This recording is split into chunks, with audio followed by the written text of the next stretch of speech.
Today I'm looking to recreate this frame effect from the latest J-Rock video.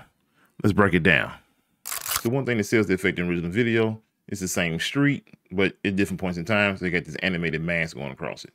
Now, I don't have any video footage for this. I'm just gonna use two still frames, one of old downtown Memphis and one of modern day downtown Memphis. I'm gonna select both of these clips, right click, select new Fusion clip, and then I'm gonna enter into Fusion. Now in Fusion, Media 1 is my modern day clip. I'm gonna move it down here to the bottom. I'm gonna work with Media 2. For this effect, I'm gonna grab a rectangle mask, take the output of it and connect it to my Media 2. In the inspector, I'm gonna move the height all the way up. I'm actually gonna type in 2 under height, make it stretch out beyond the frame, and then move this over. And I'm gonna cut down the width just a little bit as well and move it over to the edge. And get the little white lines that you see in the original effect. I'm just gonna use a texture. So shameless plug, I'm going to the media pool and grab one of the texture from my new texture pack. Link is in the description. I'm gonna use texture 6. You can use any texture basically as long as they got like little white lines and markings like these little white lines here. I'm gonna take the output of it, connect it to my merge 1. It's gonna cover up the whole image because it's too big. So the media 3 selected, hit Control and space and select resize. It's gonna automatically resize the texture to fit the composition. I'm gonna go back to my rectangle mask and hit Control C, and then hit Control Shift V to create an instance. Take the output of it and connect it to the Media 3. It's gonna resize my texture to align with the size of my original mask. Now I don't want the white lines on the top and bottom, I want it on the side, so I'm gonna rotate the mask. I'm gonna select my Media 3 and grab a transform node. In the inspector tab, and go over here and click on angle and type in 90. Now, of course, that's going to completely shift it around and kind of distort it. So then I'm going to bring down the aspect ratio and then move it over. And then I'm going to use the x-axis just to move it over, increase the size a little bit. Basically just reframing it to fit inside the mask. Now to keep it all confined within the mask, take the output of my rectangle 1. I'm going to connect it to my merge 2 mask input, which is the blue line here.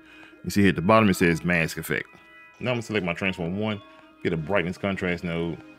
I'm gonna select post multiply divide, and I'm gonna turn up the brightness a little bit, turn up the gain a little bit, and then turn down the lift.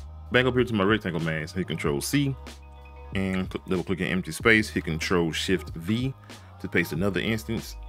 Then I'm gonna grab a background node, take the output of it and connect it to the merge 2. Take the output of the instance and connect it to the background node.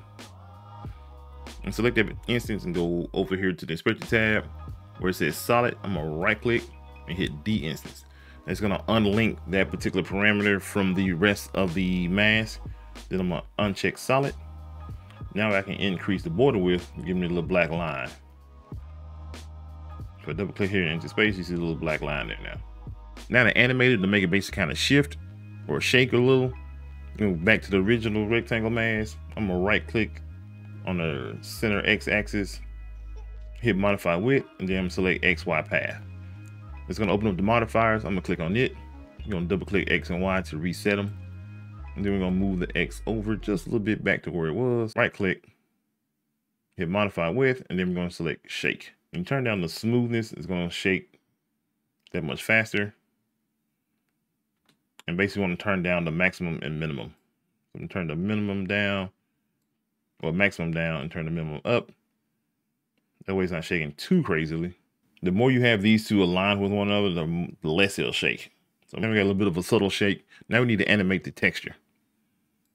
So move the brightness contrast down. I'm gonna select my transform 1, and I'm gonna grab another transform.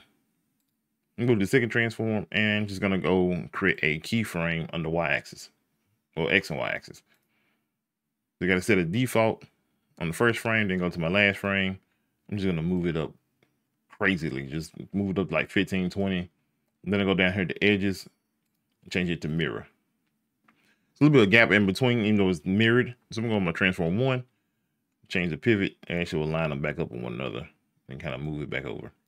And to create a secondary mask, I'm gonna go select my Media 2, hit Control C, double click the empty space, and hit Control V. Take the output of that and connect it to the merge 3. It's gonna overlap my entire composition. Then I go grab a polygon node. It brings back my original composition, and then I just go through here and basically just create another mask.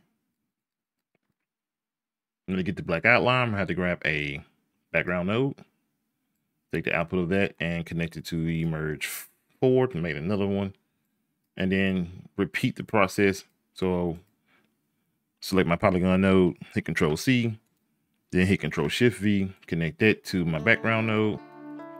Over here to the inspector tab, right click, de-instance, uncheck solid, and then increase the border width.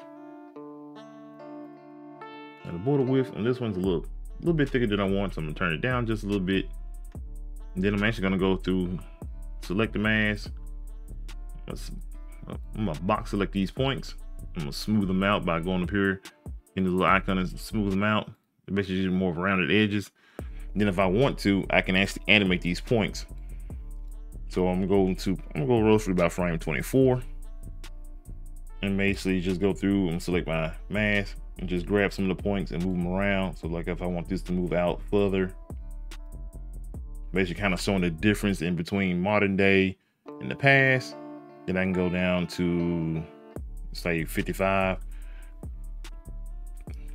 It's gonna animate back in. It's basically picking up anytime you make any alterations, it's automatic on keyframe when you're using the polygon node. So you got a keyframe set at 75 already. So I'm gonna go through here and select, let's say like 84, 85, wherever. Yeah, I'm gonna select 84, box select. Then make sure I grab one of the original points. And I can actually move the whole thing around. So now as this mask is animated moving, this kind of moves over time. If you want to add a little shake to it, and just go in here and do the same thing as before. Right click, modify width, XY path, modifiers. Uncheck the X and Y because they come preset with like keyframes. You basically want to hit the X and Y to get rid of the keyframes it's set. Then right click, modify width, shake. And you'll notice it's how it's shaking all over the place. I'm gonna cut down the smoothness and basically just trying to line these two up. Oh, I'm basically gonna move this back over here. You kind of use this kind of like a placement as well. Place where you want the keyframes to be at. Click here to check out my video for my new mixed media pack, and click here for my music video effects playlist. And don't forget to like, comment, and subscribe, and I'll see you next time.